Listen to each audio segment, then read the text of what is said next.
آج آپ کے بہت سارے بجٹ ایسے ہیں، بے نظیر انکم سپورٹ کا جو بجٹ ہے اس کے مقابلے میں ایجوکیشن کا بجٹ دیکھ لیں تو زمین آسمان کا فرق ہے۔ 800 بلین سے زیادہ روپے ضائع جا رہے ہیں بی آئی ایس پی کے اندر، اور اس کا کوئی وہ نہیں ہے، اس کا کوئی گریجویشن کا پروگرام نہیں ہے وہ کہ آپ 2 سال رہیں گے اس کے بعد آپ اپنے پیروں پہ کھڑے ہو جائیں گے، ایک بار آپ کا نام آ گیا تو آ گیا،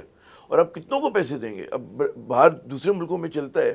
وہ مانیٹر کرتے ہیں، وہ کہتے ہیں جی آپ کو ہم پیسے دے رہے ہیں، آپ نوکری تلاش کر رہے ہیں، اس کے ساتھ آپ اپنے پیروں پہ کھڑا ہونے کی کوشش کریں، ہر 2 مہینے بعد 3 مہینے بعد سوال جواب ہوتا ہے، دیکھیں اور لوگ نکلتے ہیں اس ایمبٹ سے باہر۔ انفارچونیٹلی ہم اس کو اپنی پولیٹیکل اسٹرینتھ بنا لیتے ہیں، اور وہ جب پولیٹیکل اسٹرینتھ بن جاتی ہے تو پھر اس کی اکاؤنٹیبلٹی ختم ہو جاتی ہے، اور کوئی اکاؤنٹیبلٹی نہیں ہے، اور اکاؤنٹیبلٹی نہ ہونے کی وجہ سے پھر اس کے بہت سارے فیکٹرز آ جاتے ہیں، اور اتنے پیسے جو ہمارے جا رہے ہیں اور اس میں ہر سال ہم بڑھا ہی رہے ہیں، تو وہ ہم اپنے ملک کو، جب شروع میں بات آئی کہ جی لوگ کیوں نہیں کھڑے ہوتے، تو جہاں ان کو مفت میں پیسے مل رہے ہوں، جہاں ان کو مفت میں کھانا مل رہا ہو، تو پھر وہ جد و جہد کے لیے نہیں آتے، ان کا ایک مائنڈ سیٹ چینج ہو جاتا ہے، اور اس مائنڈ سیٹ پہ وہ چلتے ہیں۔ بڑی آپ نے اہم بات کی، اور ایک تو میرا ایک اور سوال ہوتا ہے اس پہ کہ کیا کسی بھی ویلفیئر پروگرام کو کسی سیاسی شخصیت یا سیاسی جماعت کے ساتھ منسلک کرنا درست ہے؟ برطانیہ میں چلتا ہے، وہ نہیں کہتے مارگریٹ تھیچر کے نام پر ہے، یا ونسٹن چرچل کے نام پر ہے، یا کسی مطلب لیبر پارٹی کنزرویٹو پارٹی کے نام پر ہے، وہ تو نہیں چلاتے۔ ہمارے یہاں مشرف صاحب کے دور میں یہ انیشیٹو لیا گیا تھا، آخری ڈائنگ ڈیز آف مشرف ایرا یہ گورنمنٹ کے، تو انہوں نے نیشنل انکم سپورٹ پروگرام رکھا تھا۔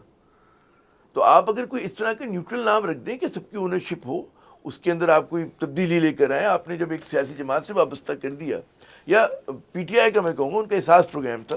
تو مطلب کوئی حرج نہیں تھا اس میں۔ دیکھیں انفارچونیٹلی تمام پولیٹیکل پارٹیز جو ہیں وہ اس کو اپنے پولیٹیکل مائلیج کے لیے استعمال کرتے ہیں۔ پنجاب میں بھی بہت سارے پروجیکٹس ہیں جو پولیٹیکل لیڈرز کے نام پہ چل رہے ہیں، سندھ میں چل رہے ہیں،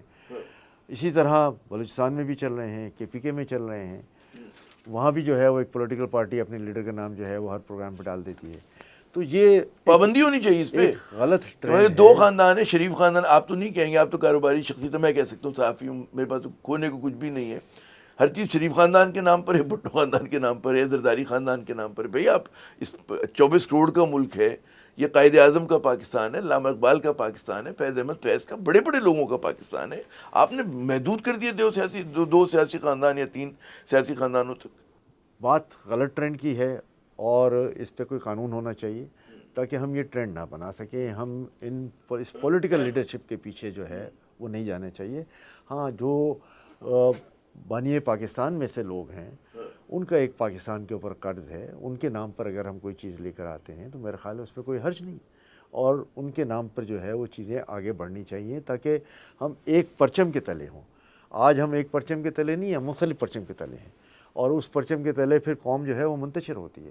قوم میں اتحاد ہونا چاہیے، قوم میں جو ہے وہ درد ہونا چاہیے، لیکن انفارچونیٹلی یہ پولیٹیکل مینورنگ، یہ ہم بزنس مین کا جو ہے وہ کسی کا ساتھ دینا، کسی کا ساتھ نہیں دینا، اسی طرح ہماری بیوروکریسی کا کسی کا ساتھ دینا، کسی کا ساتھ نہ دینا،